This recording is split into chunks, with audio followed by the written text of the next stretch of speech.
भगवान शंकर ने निश्चय कर लिया भक्त की भावना को कैसे ठुकराया जाए, उसकी इच्छा पूरी करनी चाहिए। भगवान शिवजी ने पार्वती और गंगा के साथ में ब्रह्मगिरी पर्वत पर रहने का निश्चय कर लिया। तीनों शक्तियां, तीनों देवता लिंग के रूप में स्थापित हो गए और शंकर भगवान ने उसी समय गौतम ऋषि को वरदान और आशीर्वाद दिए और अपने स्थापित लिंग का महत्व बताया।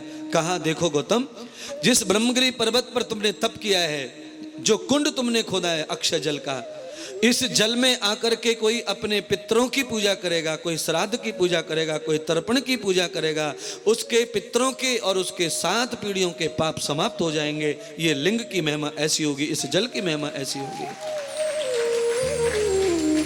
भगवान शंकर ने तीनों शक्तियों के साथ में लिंग को स्थापित कर दिया और उसका नाम त्र्यंबकेश्वर रख दिया गया। बोलिए त्र्यंबकेश्वर महादेव के जय। त्र्यंबकेश्वर में, महाराष्ट्र में, नासिक जिले में पितरों की पूजा होती है, श्राद्ध होते हैं, तर्पण होते हैं।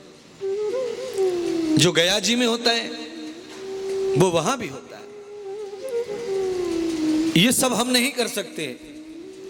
हम जम्मू में रहते हैं, कश्मीर में रहते हैं, उत्तरांचल में रहते हैं, हम हिमाचल में रहते हैं, पंजाब में रहते हैं, हम राजस्थान यूपी में रहते हैं, मध्य प्रदेश में रहते हैं, बंगाल में, बिहार में, कहीं भी रहते हैं। तो हम कैसे अपने पितरों को कैसे पोषें? कई पितर तो ऐसे मर जाते हैं जिनका बच्चा 5 साल का होता है, बाप मर गया, तो बेटे को कैसे समझे मेरे पिताजी कैसे थे, वो क्या करते थे, उनके क्या पाप थे, क्या गलतियां थी, वो कैसे समझेगा?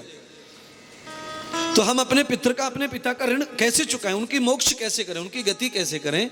तो कर्म सिद्धि यथा भूलम, वैसे तो वो अपने कर्मों के आधार पर ही फल पाएगा, पर अगर पुत्र पुनीत कर्म कर दे तो पुत्र के कर्म से भी पितरों का उद्धार हो जाता है, कल्याण हो जाता है। तो हम कैसे कर लें? तो यथावतम न कर्मम विभूषितम जातः। तो ये माध्यम है बहुत सुंदर आपका। आप अपने पितरों से, जहां से भी हैं, कल से प्रारंभ होगा दूसरा सत्र पितृ सेवा का, पितृ पूजन का। श्रीमद् भागवत के साथ में, भागवत तो वैसे ही पितरों के लिए होती है। श्रावण का महीना हो, गंगा का पूजन हो और पितरों का निमित्त हो जाए तो हम यहां से उनकी मदद कर सकते हैं, भावनात्मक मदद कर सकते हैं। करोड़ों करोड़ों रुपए लोग 10-10, 20-20 लाख रुपए खर्च करके पिताजी को बचा के नहीं लाए हॉस्पिटल से। बोलिए, इतने लाख रुपए खर्च कर दिए, पिताजी बच के नहीं आए, और मात्र 11,000 रुपए में अगर यहां से कोई चिट्ठी भी पहुंच जाए पापा के पास में तो कितनी बड़ी बात हो जाती है। जिस पापा को जिस दिन से मरा है देखा ही नहीं है, अगर वहां एक चिट्ठी भी पहुंच जाए, हमारी एक बात भी पहुंच जाए, आवाज भी पहुंच जाए, तो हमारे लिए तो करोड़ों अरबों का फायदा हो गया। राजा परीक्षित ने कहा था, मेरा सर्वस्व, मेरा सम्राट, मेरा साम्राज्य ले लो, पर मेरे पिता को वापस ले आओ। कोई ला नहीं पाया। जो चले गए वो लौट के आते, उनके लिए हमसे जो हो जाए वो करते रहना चाहिए। श्री धाम वृंदावन, श्रीमद् भागवत कथा, पितृ विमोचनी, श्रावण का मास। इसी श्रावण मास में गौतम ऋषि की गौ हत्या, ब्रह्म हत्या का पाप शुद्ध हो गया। श्रावण मास के अर्चन करने से, लिंग पूजन से, अभिषेक और मंत्र के जाप से।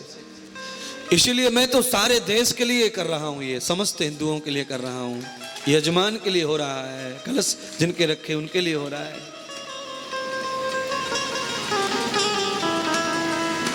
त्र्यंबकेश्वर महादेव की कथा श्रवण करके भगवान सूत जी ने शौनक आदि को धन्य किया। यद पित्र मेधाम यस्यम प्रपन्न यस्य मेधाम जाता न यज्ञस्य कर्म। पितरों के लिए हम श्राद्ध भी करते हैं ना, तो वो भी यज्ञ हो जाता है, उससे भी यज्ञ का फल मिलता है बच्चों को। श्राद्ध जब करेंगे तब करेंगे, पर उनके नाम से जहां भी करते हैं वो श्राद्ध कहलाता है। उनके नाम का भंडारा हो, उनके नाम का थाली हो, उनके नाम का कोई सेवा हो, उनके नाम का एक लोटा गंगा जल भी चढ़ा दिया गंगा में, वो भी श्राद्ध है, वो भी यज्ञ है।